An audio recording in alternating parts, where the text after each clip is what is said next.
Mbak senang sebagai muslim, Mbak? Sangat. Bukan sekedar senang, saya bersyukur ya Allah dengan muslim. Nggak bisa dikatakan dengan kata-kata. Mereka menghormati saya selain jadi seniman adalah karena saya muslim. Saya senang dibedakan, oh ini makanan babi, jangan. Kemudian ini untuk Anda muslim. Masya Allah, itu saya, oh my God. Dan yang paling penting, sahabat Perkusi Aceh, 10% dari hasil penjualan kaos dakwah ini akan kita bagikan kepada sahabat-sahabat kita yang kurang mampu di luar sana. Ilmu tanyo benar, amai tanyo benar, kure tanyo benar, ngak selamat dunia akhirat. Ya, sahabat Perkusi Aceh dimanapun Anda berada, sebelum kita putar video ini, yang pertama saya mohon maaf karena videonya tidak bisa ditampilkan dengan maksimal karena ketika pemindahan file agak sedikit bermasalah dan filenya hilang. Tapi alhamdulillah audionya lengkap. Kenapa kami tetap share video ini? Karena video ini sangat penting bagi kita bersama. Mulai dari masa kecilnya Mbak Penny Chandrarini, karya-karya beliau, jam terbang beliau dalam berkesenian, hingga yang paling penting pengalaman spiritual beliau dari seorang yang belum kenal Islam, dan alhamdulillah hari ini beliau menjadi seorang muslimah, dan itu semua akan kita dengar dan kita saksikan dalam video berikut ini. Bismillahirrahmanirrahim. Assalamualaikum warahmatullahi wabarakatuh. Salam mulia sahabat Perkusi Aceh dari Asia sampai ke Afrika. Banyak sahabat kita. Semoga sehat-sehat selalu, dan hari ini kita lanjut wawancara dengan sahabatnya Mas Suryadi Nugroho yang udah kita wawancara kemarin. Semoga ini tetap ada hikmah walaupun sedikit. Amin. Kita lanjut dalam playlist kita ngobrol santuy dan berfaedah. Assalamualaikum Mbak Penny. Waalaikumsalam warahmatullahi wabarakatuh, Mas Rida. Sehat, Mbak? Alhamdulillah. Dan Mbak Penny nanti malam perform insyaallah. Semoga lancar, sukses di Aga Khan Music Award 2022. Wow, Super cool. Nah, kita awalnya harus kenalan dulu.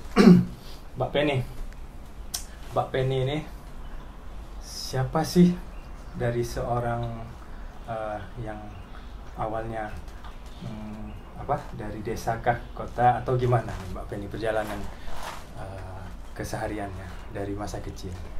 Wah, perjalanan panjang, Mas. Singkat saja, Mbak. Oh, saya orang desa dari Jawa Timur. Saya lahir di desa Ngentrong. Ngentrong? Iya. Nama desanya Ngentrong? Ngentrong. Oh, iya. Itu musikal banget kan? Ngentrong, trong. Sangat musikal. Ngentrong, kecamatan Campur Darat. Ya. Dan ini baru pertama saya dengar, Ngentrong, kecamatan Campur Darat. Campur Darat. Kabupaten, ya. Tulungagung dari Jawa Timur. Ya. Dari anak seorang dalang wayang kulit. Nama bapak saya Wagiman Gondo Carito. Pak Wagiman. Pak Wagiman. Masih ada Mbak bapaknya? Masih ada, alhamdulillah. Tapi kami karena dari hidup berkesenian waktu saya masih kecil itu tidak bisa mencukupi kebutuhan ekonomi, makanya bapak saya bekerja di laut sebagai nelayan. Dan tahap itulah yang benar-benar menempa pula di saat saya masih kecil untuk struggle mencari sebenarnya jati diri sudah ada, sudah dilihat gitu dari kecil bahwa ini adalah calon seniman. Karena keluarga saya adalah keluarga seniman. Total ibu saya bisa nembang, tapi ibu nggak berani untuk tampil di panggung. Tapi ayah dari ibu saya adalah dalang dan pemain gender. Terus dan saudara-saudari saya semua juga seniman. Oleh sebab itu kami mengetahui bahwa bakat kami seni, tapi kami waktu dulu itu nggak bisa hidup dari kesenian, jadi harus cari kehidupan lain yang itu untuk mensupport perkesenian kami gitu. Tapi ayah saya memiliki keteguhan dan keyakinan untuk bocah iki arek iki anak ini nanti akan jadi seniman gitu. Dia bercita-cita sederhana untuk kelak akan jadi sinden ini bocah. Oh, dari awal udah dibilang gitu. Bakal jadi sinden. Bakal jadi sinden. Doa orang tua ya. Bagi orang-orang sekitar sana, dulu sinden itu apa gitu. Kayak dikesampingkan sebuah profesi yang mungkin bisa dikatakan tidak keren gitu waktu zamannya dulu. Terus tapi bagi saya karena saya masih kecil, saya harus nurut orang tua mengarahkan jalur hidup saya pada jalur kesenian, dan memang ayah saya sangat keras sekali untuk mengarahkan supaya saya mengenali diri saya sendiri sebagai bahwa kamu orang yang nanti dan sekarang pun kamu adalah orang yang nantinya hidup dari suara kamu gitu.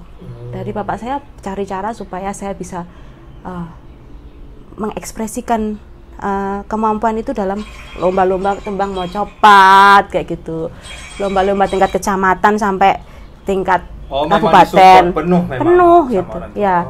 Terus bapak juga dengan inisiatif sendiri untuk mendidik saya dengan sangat keras untuk anak usia. Mendidik akademisnya secara sekolah kah atau mendidik tentang kesenian ini? Mendidik tentang kesenian ini dari awal, bahwa untuk menanamkan jiwa kowe iki seniman besok gitu loh. Sampai kami tinggal di laut, tapi saya tidak pernah diperbolehkan berenang di laut. Karena Bapak tahu, kamu ini bukan tempatmu nanti, kamu akan pergi nanti dari tempat ini, gitu. Kamu akan berada di daerah gamelan. Energi positifnya udah ditanamkan sejak dari masa kecil. Oh iya, ya jadilah hari ini ya Mbak. Super.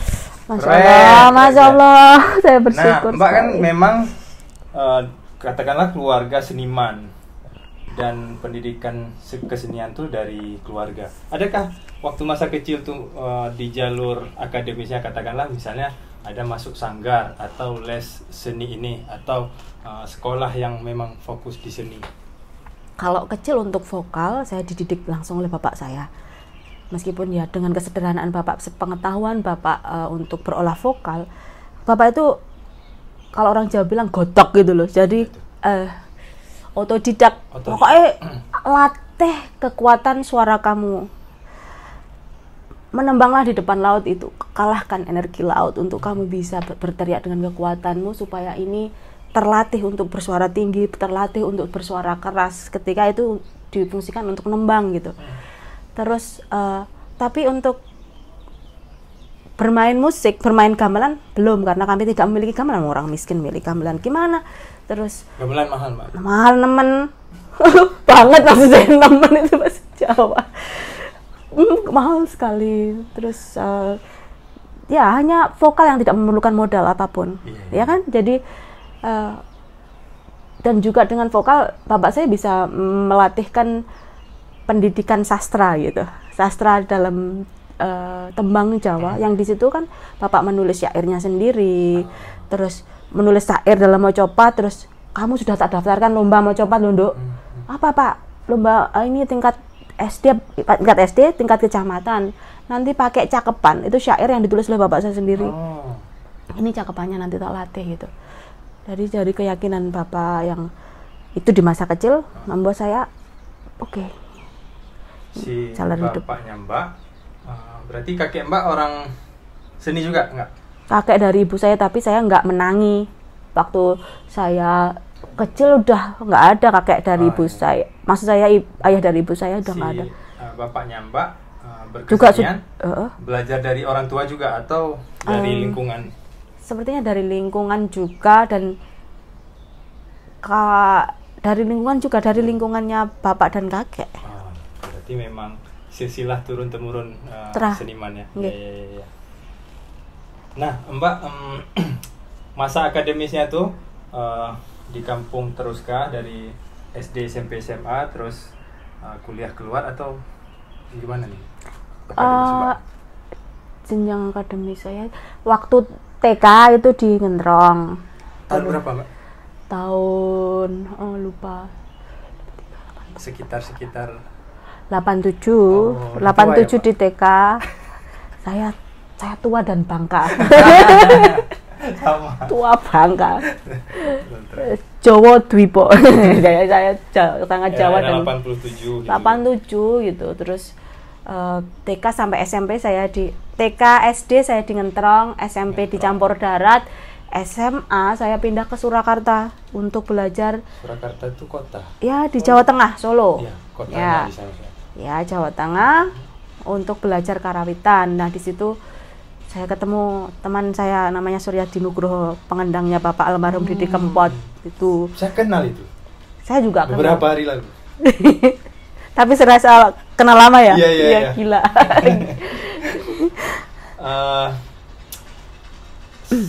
Berarti dari SMA udah mulai ambil jurusan yang Ya, apa? terus dari SMA saya sudah ambil jurusan karawitan, terus melanjutkan jenjang S1 di ISI Surakarta di jurusan karawitan, lulus tahun 2006 melanjutkan langsung di S2, lulus 2008. Mbak cum laude ya? Alhamdulillah cum laude. Tahun 2008 langsung berkesempatan menjadi pendidik pengajar dosen di ISI Surakarta, juga di jurusan karawitan untuk dosen vokal, sinden, terus juga komposisi karawitan dari komposisi tradisi hingga kontemporer.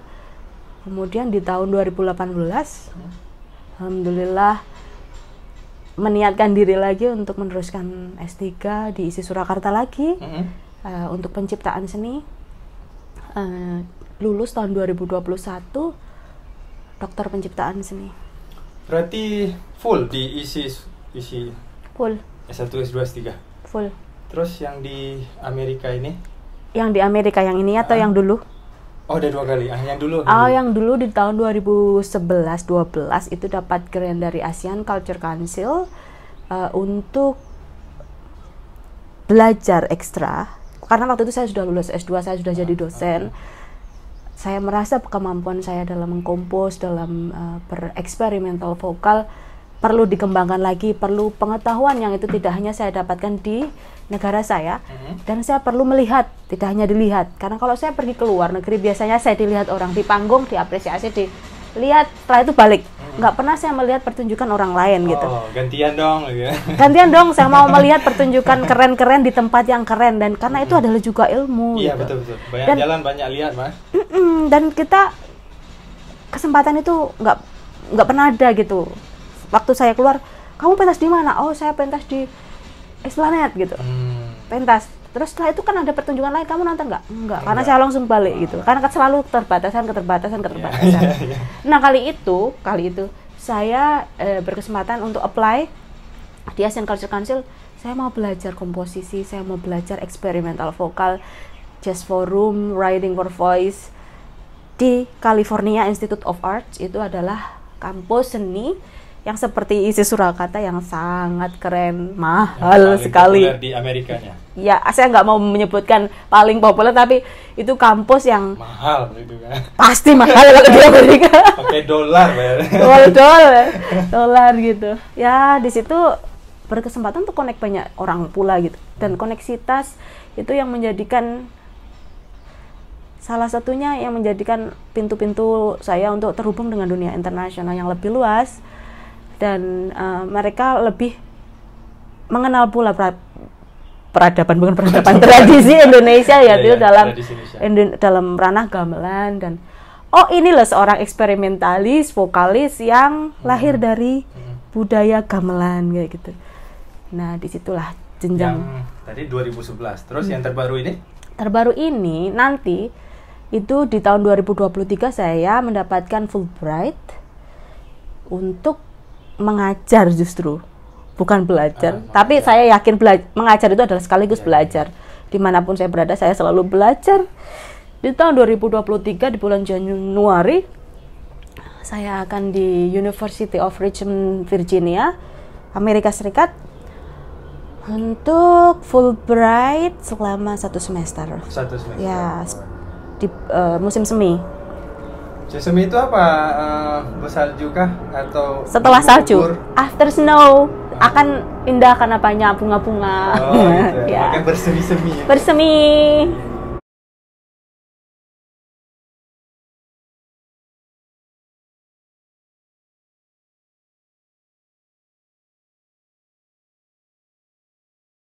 Oke, lanjut. Mbak kan ini kan berkarya sejak kecil, sejak SMA, sejak kapan? Kalau sebagai seniman, saya sebenarnya kurang tahu sejak kapan saya deklarasikan. Saya dititahkan jadi seniman mungkin sejak saya berada di kandungan ibu. Tapi kalau untuk sebagai kreator, pembuat gitu, di tahun 2001-2002 itu sudah mulai bikin karya sendiri bersama grup Sono Seni Ensemble, grupnya Pak almarhum Iwayan Sadra, terus bergabung dengan Rahayu Supanggah. Saya di anak Rahayu Supanggah sebagai anak angkat beliau. Itu kalau yang dengan Pak Satria 2001-2002 ya. Terus bergabung dengan Rahayu Supanggah di tahun 2004. Nah dari situ dari pengalaman berkesenian, bertemu dan nyantre istilahnya, belajar dengan para guru yang ada di Indonesia itu juga menemukan ruang-ruang baru yang bagaimana sih memposisikan sebagai murid, memposisikan hanya sebagai vokalis, tapi ketika di dalam production dari grup mereka itu saya belajar banyak gitu, karena beliau itu memberi kebebasan walaupun saya diposisikan sebagai vokalis, tapi disitulah saatnya juga mengkarya, membuat komposisi sendiri dari vokal gitu. Nah, dan itu menjadi tempaan lain di dalam berkesenian ini yang mendewasakan gitu ya. Itu berarti kalau bisa dibilang sejak SMA punya hasil karya atau di masa kuliah. Kalau bisa dihitung jumlah karya yang Mbak mungkin Mbak sebagai pencipta atau kreator ya, ada berapa sih hingga hari ini, Mbak? Lebih ya? Kurang 1 juta. 1 juta nanti beli es krim. Aduh, berapa ya? Pokoknya banyak lah. Puluhan, ratusan? Aduh, aku kok ya belum menghitung. Tapi belum tak hitung pastinya, tapi banyak. Tapi punya semua semua. Dokumentasinya? Insya Allah punya. Itu misalnya dalam satu produksi gitu ya, produksi untuk film atau satu musik untuk teater, misalnya Kurukshetra War gitu dengan Hiroshi Koike gitu, satu produksi film teater gitu bisa karyanya bisa 20 track, bukan track 20 ini gitu. Kalau dipecah-pecah, nah itu saya sudah banyak sekali, dan juga berkolaborasi sama Mas Suryadi Nugroho. Itu kalau mau itu dipecah jadi album ya Mas, itu ratusan mungkin. Ora, iya kayak. Nah, dari ratusan itu kalau bisa menurut Mbak yang paling Mbak sukai itu karya yang mana dan kenapa? 1, 2 mungkin atau 3. Aduh, aku kalau berkarya itu selalu melibatkan hati dan saya. Jadi semua karya saya sukai karena itu dilahirkan dari sini. Yang nggak bisa itu dibeda-beda gitu. Aku rasa seneng nggak akan jadi. Karya itu dilahirkan dari kata, seperti kita melahirkan bayi. Kalau bayi itu ada karena ada kasih gitu, karena Tuhan ridho di situ untuk memberi inspirasi. Allah nyope kok pen ini loh, terus Pak Sore gitu loh, terus gitu.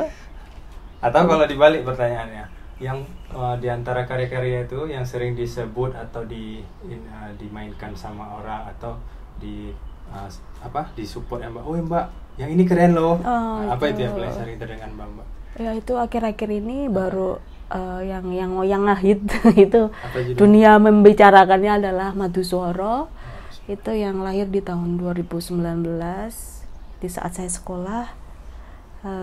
Karya itu menjadi bagian dari disertasi saya, dan karya itu adalah karya yang bermetamorfose dari puisi, keguritan Jawa, terus menjadi tembang yang saya tembangkan mandiri, terus menjadi komposisi tradisi berbentuk jineman maduswara dengan ensemble gamelan, ensemble gadon, ensemble jineman ya. Terus waktu mempertemukan saya dengan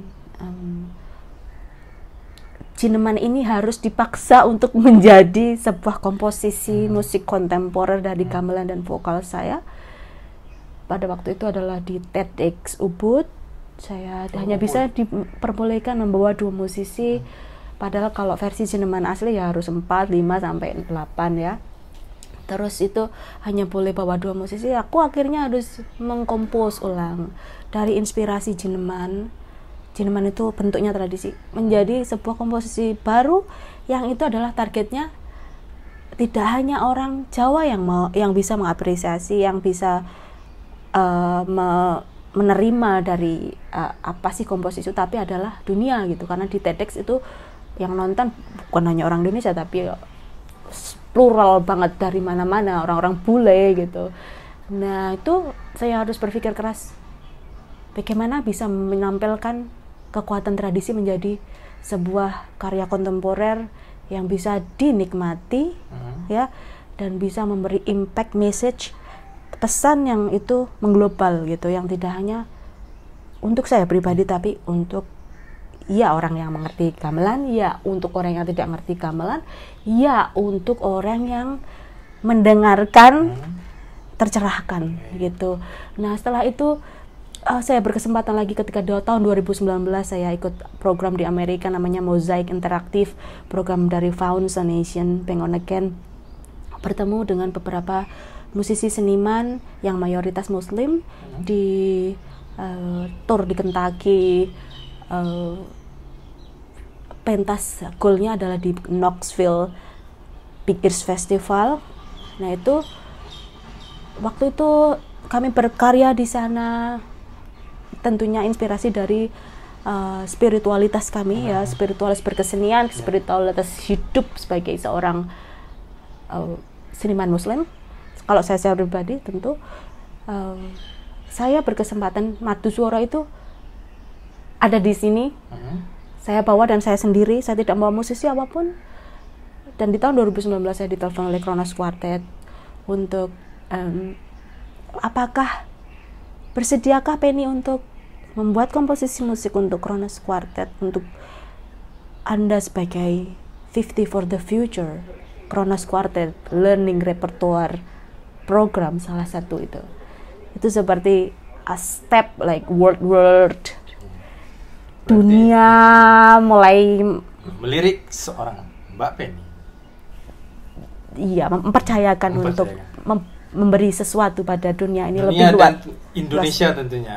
Ya, pemerintah Indonesia tentunya. Pemerintah Indonesia, oke. Dan dari itu 2019 maduswara bermetamorfose menjadi dari komposisi kontemporer gamelan dan vokal menjadi string quartet, yang itu karya ini sekarang telah dimainkan Kronos Quartet tentunya dan juga string quartet dari seluruh dunia. Jadi skornya itu sudah ada di websitenya Kronos Quartet, jadi siapapun string quartet dari seluruh dunia bisa mainin, dan sudah ada tutorial contoh itu. Dan ya keren itu intinya. Insya Allah, amin. Rezeki sangat luar biasa, Mbak.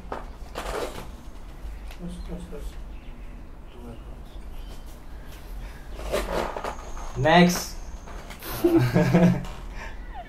Nah, ini kan si Mbak ini namanya manusia, ya kan punya target-target khusus nih Mbak. Mbak ini target jangka waktu dekat ini apa? Atau satu lagi target jangka panjang yang Mbak apa? Terkait ini Mbak istilahnya lagi on fire ini. Ada sih target-target khusus? Target dalam hidup atau dalam berkesenian? Kesenian. Oh, right. Target dalam berkesenian dalam waktu dekat dan harus segera direalisasikan itu adalah karena kaitannya saya adalah seorang pendidik ya, pendidik dan juga seniman yang sebenarnya saya pribadi saya nggak mau jadi satu-satunya di dunia ini yang merasakan kebahagiaan dan kenikmatan sebagai seniman yang dihormati dunia. Saya mau generasi saya selalu segera ada untuk meneruskan estafet kebanggaan ini yang tidak hanya saya pribadi tapi kebudayaan saya dan juga Indonesia tentunya. Yang itu saya selalu berupaya keras bagaimana meskipun saya seperti saat ini di Oman, terus lain di Amerika, saya tetap mengajar mereka dengan berbagai cara saya.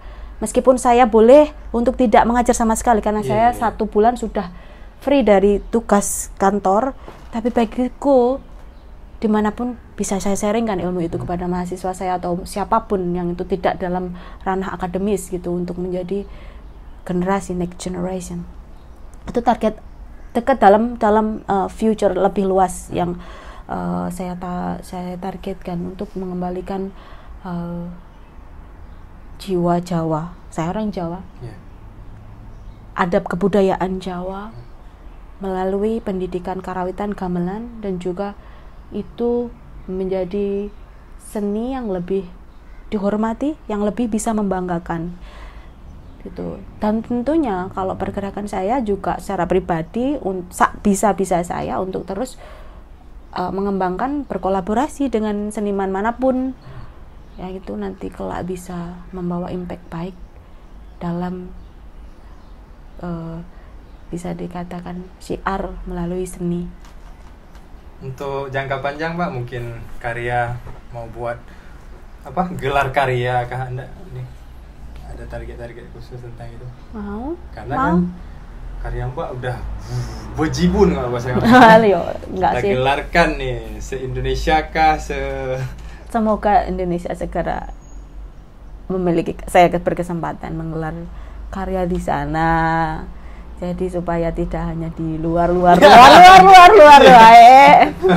Ini terbalik, biasa orang dalam aja, ini luar aja. Long ya gimana kesempatannya ini, nanti Januari saya balik lagi ke Amerika sampai bulan Mei itu saya konser banyak sekali di Carnegie Hall dengan Kronos Quartet di tanggal 26-27. Ya itu, terus ada beberapa konser juga nanti di bulan Maret di Paris kan, di Indonesia nanti setelah saya balik. Bersama Mas Suryadi kah? Tidak. Yang bersama Mas Suryadi nanti di tahun depan akan di Amerika juga, akan kolaborasi dengan Skirball Museum di Los Angeles. Terus nanti setelah ini just right back to Indonesia. Akan ada beberapa konser yang itu terkait dengan universitas, beberapa universitas di Jawa, Indonesia. Padat ya kalendernya, sudah mulai di March. Padat. Nah Mbak, ini terkait tadi generasi muda Mbak kan, ada nggak di kampus Mbak yang Mbak latih khusus nih bagus nih, atau di lingkungan Mbak ini bagus nih, terus gimana Mbak sikapi zaman sekarang era zilenial nih, yang tanda kutip era tiktoker nih? Maksudnya kan tiktoker nih kan cenderung jeduk, tapi kalau unsur-unsur tradisinya mungkin persenannya kecil masuk situ. Gimana Mbak lihatnya Mbak? Saya nggak pernah beda-bedain siapa yang ini saya target untuk jadi sesuatu gitu. Pokoknya saya berbagi aja gitu, berbagi ilmu aja. Itu kalau orang yang terpilih dari Allah, yang dikasih namanya wahyu atau apa, dikasih ilham hidayah untuk menyadari dirinya nanti adalah ini, atau saya harus mengejar ini untuk mendapatkan ini, itu adalah orang-orang yang terpilih gitu. Tapi sebagai dosen saya nggak pernah membeda-bedain bagaimana kamu tak duduk khusus ya supaya gini, enggak, karena mereka semua memiliki jalur masing-masing, jalur keberuntungan masing-masing, jalur berkesenian yang itu juga meskipun lahir dari rahim edukasi saya, mereka tidak akan juga sama seperti saya, tak akan pernah sama. Semua punya garis masing-masing. Garis masing-masing. Tinggal bagaimana dia memoles hidupnya itu. Saya telah menanamkan, tapi tumbuhnya adalah tergantung angin, air, matahari, dan alam semesta untuk mendewasakan si calon bunga itu. Untuk secara general ada keresahan nggak Mbak lihat era generasi zilenial lah kita katakan? Resah lah Mas, resahnya resah. Tapi setidaknya meskipun keresahan itu kita bisa dikatakan kamu berbuat atau ya ora iso merubah dunia gitu. Mas nggak bisa merubah takdir semesta dengan pergerakan yang begitu cepat. Tapi setidaknya saya telah mungkin menjadi salah satu penggerak kecil meskipun tidak bisa mempengaruhi ini secara besar gitu. Ada pergerakan kecil, biarkan saya menjadi oase, sedikit oase di antara gurun panas Oase itu. sangat. Dan oase itu akan menjadi kehidupan yang menjadi benih pertumbuhan yang kelak akan menjadi oase-oase kecil yang menghidupi di antara panas padang gersangnya yang itu yang sangat disukai oleh masyarakat lebih umum gitu. Dan saya menikmati ini semua. Nah Mbak, ini sedikit masuk ke wilayah spiritualitas ya kalau Mbak awalnya dulu lahir dari keluarga non muslim, terus Mbak mu'alaf di umur berapa kan mu'alaf Mbak? 19 tahun. 19 tahun. Boleh cerita sedikit awal kenapa sebab-sebab yang Mbak alami secara ya kehidupan zahir batin Mbak? Zahir dan batin ya mungkin bisa dikatakan orang yang bisa berpindah dari keyakinan satu ke keyakinan yang lain adalah mendapatkan hidayah. Hidayah karena tidak banyak orang yang terpilih pula mau mendedikasikan jalur hidup untuk memilih ini sebagai keyakinan gitu. Kalau saya muslim, menjadi keyakinan saya terbentuk dari tentunya lingkungan sekitar, terus kemudian dapat hidayah melalui mimpi. Mimpi. Apa itu? Cerita dong, saya penasaran sedikit. Ya, mimpi yang indah sekali itu. Saya seperti waktu itu seperti saya masih kecil ketika saya dengan ayah saya hidup tanpa listrik. Masa kecil saya nggak ada listrik. Sudah ada tapi kami miskin dan kami tinggal di laut, jadi kami hanya pakai lampu cublek tintir itu loh, yang itu kami tidak memiliki televisi kami adalah semesta. Pagi hari adalah hal yang sangat membahagiakan karena bermain di pinggiran laut, bertemu keong, karang, mencari seashells, kerang-kerang yang saya kumpulkan, dan saya berimajinasi menjadi dalang waktu itu. Dalang dalam artian main omah-omahan gitu. Di malam hari hal yang sangat menakutkan karena tidak ada suara-suara selain suara alam, dan televisinya adalah semesta. Saya sering diajak Bapak untuk mengatasi ketakutan dan keboringan saya waktu itu di usia anak-anak. Bapak selalu mendongeng untuk saya karena Bapak saya dalang. Saya pandai mendongeng, dan dongeng itu adalah ruang imajinasi untuk saya gitu. Dan dongeng itu tidak di tempat di kamar, itu enggak, di luar gitu, untuk ya sambil tiduran di lengan Bapak dongeng ini kalau kayak rasi bintang ini gitu. Rasi bintang ini kan kalau pas terang banget, apalagi yang pas film gitu. Film itu yang pas tidak ada bulan, itu bintang itu semua kalau dari laut kelihatan tersebar gitu. Dan itu adalah ruang imajinasi yang luar biasa. Dan ketika pas purnama itu juga ruang imajinasi ya, kayak perayaan, keindahan alam yang indah. Nah, itu waktu itu adalah saat-saat yang menyenangkan. Nah, di dalam mimpi saya itu sama seperti itu. Jadi saat-saat yang menyenangkan, saat yang indah, saya tidur. Dalam mimpi saya bermimpi. Jadi dalam mimpi saya tidur di atas gunung, puncak gunung dengan hijau ini apawi. Dengan suketnya apa?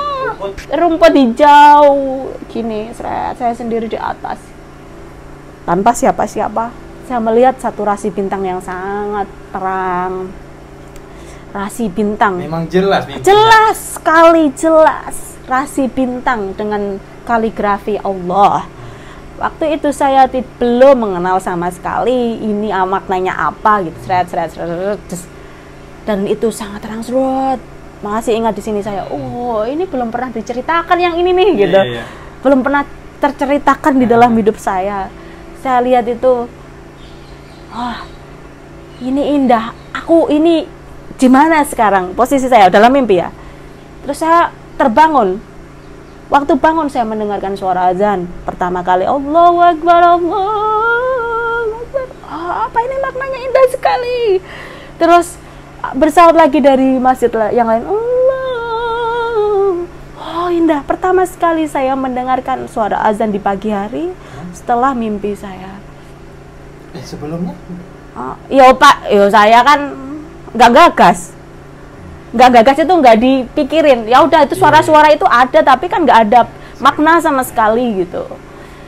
Saya terbangun dari mimpi saya, ini indah sekali suara ini, saut-saut. Saya berdoa lagi dalam keyakinan saya, apabila ini adalah makna besar dalam hidup saya, berikan saya mimpi yang sama, wahai pembuat mimpi. Biarkan saya bermimpi yang sama apabila ini adalah makna penting dalam hidup saya. Masya Allah. Saya alhamdulillah saya tertidur lagi. Sebelum azan itu selesai, saya tertidur lagi dan berada di tempat yang sama dengan melihat rasi bintang yang semakin jelas. Rasi bintang itu yang dengan kaligrafi Allah itu yang semakin jelas dan indah. Saya sampai, oh saya berada di sini lagi. Saya bersyukur, saya senang. Ini seperti saya waktu masih kecil. Dengan satu-satunya hiburan saya adalah semesta. Dan saya yakin saat ini hiburan saya mungkin adalah jalur hidup saya waktu itu ini gitu. Indah sekali. Sampai saya terbangun lagi dan masih ada bebunyian azan itu. 2 kali. 2 kali mimpi dengan bebunyian yang sama masih bersaut-saut. Mungkin waktu itu komat ya, yang kedua udah komat gitu. Tapi itu indah menurut saya. Yang biasanya sudah saya dengerin tapi itu lebih indah karena di pagi hari dengan step mimpi itu yang membuat suara itu bermakna. Oke, bagiku malam itu menjelang pagi itu adalah hal yang sangat indah. Itu di usia 19 tahun, saya di kos-kosan saya ketika saya menempuh S1. Terus udah saya jadikan itu kenangan untuk dalam mimpi yang bukan sekedar mimpi, adalah sesuatu message yang saya adalah pesan gitu. Saya simpan warna, cahaya, kaligrafi yang itu saya nggak tahu maknanya. Selang beberapa hari dari mimpi itu, saya melihat Al-Quran. Teman saya, teman kos-kosan itu ada kaligrafi yang itu sama persis yang saya lihat dalam mimpi saya. Hei, ini apa ini? Hei, dia tutup dis. Ini Tuhan saya. It's just yours. Itu Tuhan saya. Kenapa? Saya melihat ini. Abang, saya melihat ini. Ini apa maknanya? Ini Allah Subhanahu wa ta'ala. Ini Tuhan saya, Penny. Kenapa? Ayo apa? Saya mau jadi Islam. Penny, kamu jangan main-main. Saya serius untuk hidup ini. Mbak sontak langsung bilang gitu? Saya mau jadi Islam gitu. Kamu jangan main-main, Pen. Teman saya pergi gitu. Dikirain saya main-main. Oh enggak. Sudah, terus kemudian saya, dalam hati saya sejak itu, benar, itu adalah message dari Tuhan. Bahwa itu saya harus menuju cahaya itu, karena saya sendirian di situ. Waktu itu saya di usia 19 tahun itu saya sudah punya pacar. Yang pacar saya bilang, saya tidak akan menikahi orang yang beragama lain selain Islam. Itu kayak sebuah kayak doktrin yang, oh ya, mungkin kita akan hanya berteman, karena saya juga sangat taat di dalam keyakinan saya sebelumnya. Terus waktu itu pacar saya yang menjadi suami saya sekarang adalah datang, saya mau Islam, saya mau jadi Islam sekarang. Bagaimana bisa menjadi Islam? Syahadatlah. Bagaimana syahadat? Asyhadu alla ilaha illallah wa asyhadu anna Muhammadur Rasulullah. Setelah itu saya langsung pertama sholat adalah sholat Isya. Yang ajaib lagi ketika saya sholat Isya, saya seperti sudah mengenal semua surat-surat yang dilantunkan oleh Jadi lisan Mbak langsung langsung bisa Al-Fatihah, Al-Ikhlas itu sudah bisa. Dan saya waktu melantunkan lagi, membacakan sebagai makmum, saya ikut gitu. Imamnya Bismillahirrahmanirrahim, alhamdulillah, jadi keras-kerasan gitu. Jadi saya juga bernyanyi di sini gitu. Alhamdulillahirabbil alamin arrahmanirrahim maliki yaumiddin, bla bla bla sampai selesai. Terus saya dikasih tahu, kalau kita semua sholat bersama dengan imam, jangan kau bersuara. Saya protes, tidak bisa. Dalam keyakinan saya, ketika saya bersuara saya menemukan Tuhan saya. Jelas saya vokalis, dan keyakinan terdahulu adalah bagaimana ketika bersembahyang itu bersuara, dan dari bersuara itu bisa menemukan titik fokus. Ini beda. Waktu itu aku juga sudah ada aturannya aneh kayak gitu tuh. Tapi itu harus coba sedikit-sedikit gitu. Kalau sholat sendiri saya bersuara. Saya belum bisa yang lainnya. Pakai Al-Fatihah, Al-Ikhlas, An-Nas, surat-surat yang kamu ketahui. Bagaimana kamu belajar dari mana? Saya tidak tahu saya belajar dari siapa. Tapi saya sudah langsung bisa. Di alam bawah Masya Allah. Saya tidak tahu itu. Mungkin tempaan dari setiap hari saya dengar teman-teman baca Quran sebelum saya tidur di kos-kosan saya. Terus ya mungkin memang Gusti Allah ini loh gitu. Makanya itu ajaib gitu. Terus udah itu jadi keyakinan saya. Tapi tanpa paksaan sedikit pun, Pak. Tanpa paksaan. Meskipun setelah itu ya terjadi konflik dengan keluarga saya. Keluarga saya semua keyakinannya yang berbeda dengan saya.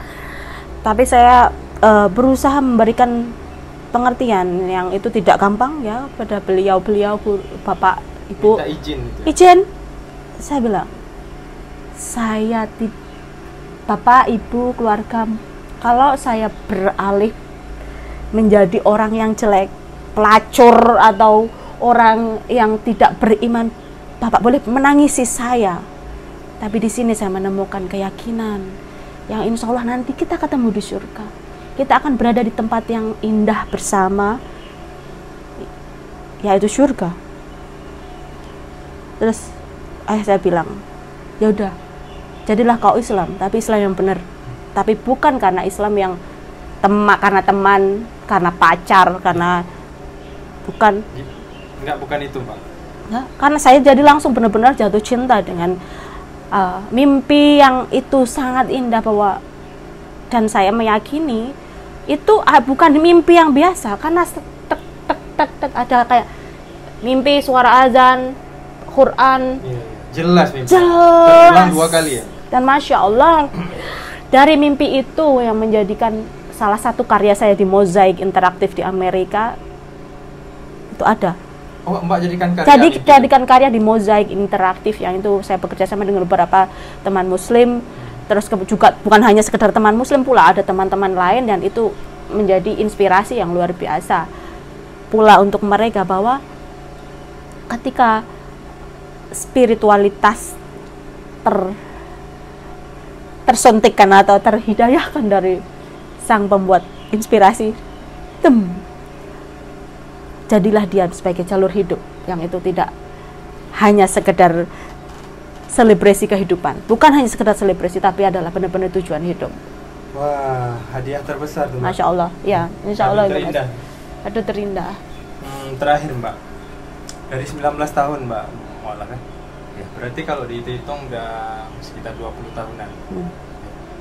Apa sih perubahan bagi Mbak secara zahir dan batin yang Mbak rasakan dalam hidup Mbak paling membuat Mbak bisa teguh sampai hari ini? Saya bukan Islam yang sempurna seperti Ya semua masih belajar. saya masih mencari dan belajar, Mas. Tapi saya merasa saya sangat berbahagia dengan jalur iman ini gitu.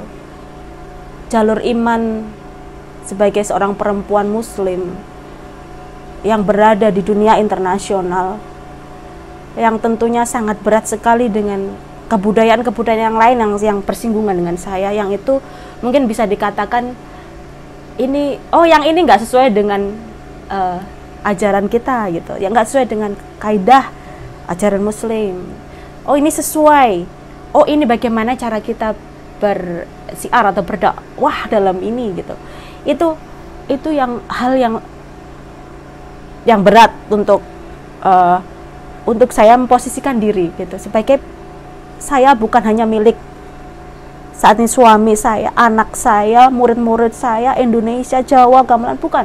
Tapi saya merasa I'm a citizen of the world. Saya warga dunia, yang saya harus menjadi satu cahaya untuk mereka, untuk memberi sedikit pencerahan dari kebudayaan saya, menjadi inspirasi yang itu, ini perempuan muslim, perempuan yang berkarya, memberi hidup yang bukan sekedar untuk perayaan semata bahwa wah kamu di Amerika, wah kamu dapat Aga Khan Music Awards, bukan. Tapi lebih pada bagaimana memaknai ketika amanah itu ada di dalam jiwa saya. Amanah dari Allah Subhanahu wa taala. Penny, saat ini kamu kunobatkan pemenang Aga Khan. Kamu menjadi terpilih dalam One Beat. Kamu akan menjadi ini di future, masa depan. Dan itu semuanya yang mungkin bisa dikatakan mimpi semua seniman di dunia untuk mendapatkan posisi seperti saya. Tapi bagi saya ini adalah amanah besar, Mas. Amanah yang untuk saya harus semakin iman kepadanya. Insya Allah, untuk semakin iman dan bisa mengendalikan diri saya atas anugerah yang diberikan Allah, bahwa ini bukan sekedar embel-embel titel semata, tapi ini adalah wujud kamu sebagai perempuan muslim dunia yang segera harus bergerak. Meskipun saya terus bergerak, tapi segera harus bergerak untuk menjadi inspirasi generasi yang lebih baik, insya Allah. Untuk hingga hari ini, tadi Mbak cerita ada konflik sedikit sama keluarga. Hari ini udah seperti biasa nggak? Oh, biasa banget. Keluargaku malah banyak menjadi muslim sekarang gara-gara saya. Karena saya mengawali semuanya, hampir semua menjadi muslim. Karena saya membuktikan bukan sekadar dengan lisan saya, tapi hidup saya. Saya bukan muslim yang sempurna harus, mohon maaf, saya berhijab atau saya, tapi itu adalah hijab itu ada di hati dan jiwa saya. Dan persoalan itu adalah mungkin di suatu saat nanti kalau saya akan, saya belum tahu nanti apa yang terjadi di depan sana. Tapi bagi saya, untuk saat ini saya akan menjadi diri saya yang dititahkan Gusti Allah, yang dipercayai saat ini menjadi sesuatu di dalam dunia ini. Yang aku harus bisa berada di sini, berada di sini, berada di sini, berada di sini, yang tidak menjadi benalu mereka, tapi memberi hidup, memberi rasa, memberi jiwa yang tidak menyakiti satu sama lain. Itu yang penting. Rahmatan lil alamin ada Pak. Berarti setiap karya Mbak yang sajikan hari ini semua sudah membawa unsur-unsur ilahiyah. Alhamdulillah. Dan ketika ketemu Mas Suryadi Nugroho untuk yang kedua kalinya, dulu teman saya dia, dulu ya, beliau itu sangat teman. Beliau dulu teman sekolah yang enggak lulus dia. Saya melanjutkan sekolah saya sampai jenjang tertinggi ya. Beliau itu maestro, bisa dikatakan orang jenius. Yang lahir dari ilmu pengetahuan alam, IPA dong, bukan IPA ya. Ilmu pengetahuan yang ditempa dari kehidupannya yang sangat keras. Pertemuan dengan musik, budaya, yang bisa dikatakan medeni ya. Saya nggak mampu berada di sana. Bahkan dulu saya berada di sedikit dunia beliau, saya nggak kuat, saya pergi gitu. Tapi sebetulnya sekarang adalah message-nya lagi, salah satunya harus memasuki dunia itu lagi untuk memberi kehidupan cahaya.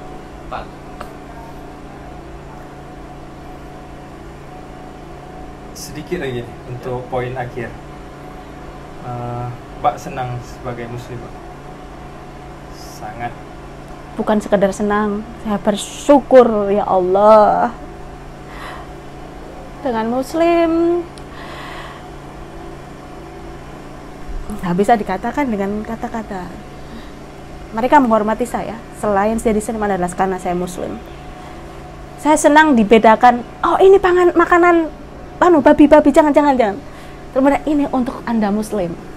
Masya Allah, itu saya, oh my God, aku sempurna dalam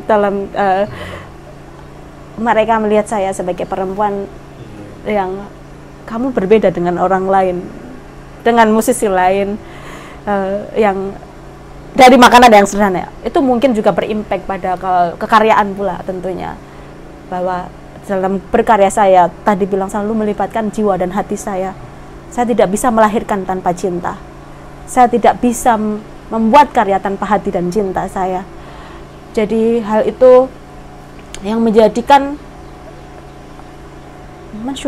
bersyukur atas segala pergerakan semesta untuk disinggungkan di kulit saya, di dalam nafas dan jiwa, air, darah di dalam tubuh saya. Kenapa saya saat ini bisa makan ini? Kenapa saya saat ini bisa menghirup udara Oman? Dalam beberapa jam kemudian saya akan di Amerika dengan cuaca dingin sekali, dengan bertemu banyak seniman yang itu tidak hanya muslim. Terus kita berkarya lagi, kemudian saya terbang lagi ke tempat lain untuk memberi mereka sesuatu. Dan aku yakin saya memberi, mereka juga akan memberi. Semesta akan memberi saya gizi, menguatkan saya untuk mensyukuri lebih gitu nikmat Allah berupa kepercayaan dunia. Untuk saya jadikan ini adalah jalan besar untuk berdakwah melalui jalur seni saya, ngerti-ngertiku, sepengetahuan saya. Dan ini saya juga dibimbing oleh banyak teman. Ya, salah satunya Mas Suryadi Nugroho. Terus suami saya Mas Idu juga selalu mengingatkan untuk ini loh, hidup sebagai kamu bukan sekedar perempuan biasa. Kamu bukan perempuan Jawa biasa. Kamu adalah citizen of the world. Kamu bukan hanya ibune jagat. Aku punya anak usia 7 tahun. Aku bersyukur memiliki keluarga yang mensupport jalan iman saya, jalan berkesenian saya. Lahir batin kawan-kawan saya yang iman dan benar di dalam Quran, di dalam ajaran kita bahwa wong kang soleh kumpulana. Orang yang soleh berkumpullah dengan orang soleh. Itu benar. Dan ketika kamu berada di lingkungan yang tidak soleh, jadikanlah menjadi soleh. Dengan mencontohkan, memberi contoh yang baik bahwa kamu membawa benderamu, membawa imanmu, membawa ilmumu sebagai representasi seorang perempuan yang harus menjaga kehormatan bangsa, negara, agama, keluarga, segalanya. Dan aku yakin ketika saya menanamkan itu di dalam niatan saya berkarya, niatan saya berada dimanapun, saya selamat dunia akhirat. Insya Allah, amin. Jadi kalau bahasa kemarin saya katakan pada Mas Suryadi, kalau kita udah jadi pegawai Allah kayaknya lebih tenang. Nah, nanti semua Allah kasih. Insya Allah. Karena gue jadi pegawai Allah loh. Ya Allah yang setel. Masya Allah. Jadi getaran ilahiyah tuh nggak terputus ya, antara vertikal dan horizontal. Insya Allah, Mas. Alhamdulillah demikian sahabat perkusi Aceh. Mungkin wawancaranya sampai hampir 1 jaman. Dari 1 jam mungkin ada setengah jam yang baik, maka ambil. Nggak ada setengah jam, ambil 15 menit. Atau berapapun yang ada hikmahnya dari video ini untuk sahabat sekalian. Terakhir ada pesan-pesan, Mbak? Pesan saya, teman-teman, mohon maaf ya sahabat-sahabat Aceh apabila tadi ada khilaf dan ada kesombongan atau kekurangan saya dalam bertutur, saya mohon maaf sebesar-besarnya. Namun apabila itu ada ilmu yang bisa dipetik, insya Allah itu dari Allah Subhanahu wa Ta'ala. Semoga menjadi ilmu yang bermanfaat untuk kita semua, menjadikan kita lebih iman, menjadikan kita semua lebih menyadari bahwa kehidupan ini kita persiapkan untuk kehidupan yang sebetulnya sejati dan abadi setelah kehidupan ini. Untuk yang penikmat karya Mbak Penny bisa di channel YouTube-nya Penny Candrari. Terakan di deskripsi ya. Demikian. Wassalamualaikum warahmatullahi wabarakatuh. Waalaikumsalam warahmatullahi